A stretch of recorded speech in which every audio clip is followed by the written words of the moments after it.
In Ferguson ends with peaceful protests here in Kansas City. Now Mayor Sly James is commending the efforts of both protesters and police here. Only on 41 Action News, Garrett Hake spoke with the mayor about how the message of local demonstrators remained firm but calm.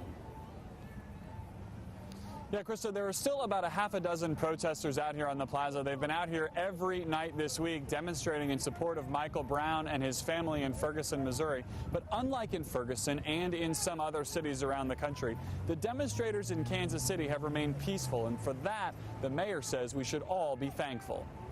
This is what democracy looks like. Beginning with a march down Cleaver Boulevard on Tuesday night, to silent demonstrations after the plaza lights. No justice, no peace. To today's vocal Black Friday protest, acts of civil disobedience in KC have become a daily occurrence.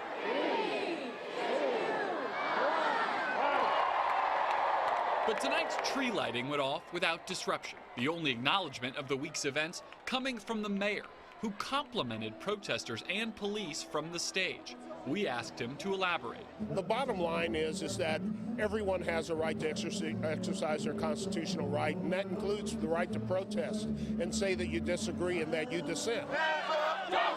In Kansas City, unlike in Ferguson and other cities showing solidarity to it, protests have remained nonviolent, with only a handful of arrests, most for walking in the street. Some places did it with violence. We did it with people marching, and they behaved themselves. And that's the best part about it. Peaceful protest is what we're always looking for.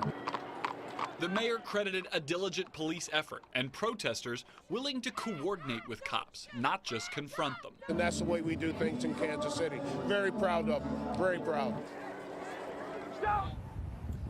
Protest organizers tell me they hope to keep their message about perceived police brutality and racism front and center this week. If you haven't seen them out here yet, you probably will. And that's fine with the city, they say, as long as they continue to use words, not violence. Reporting live on the plaza, Garrett Hake, 41 Action News.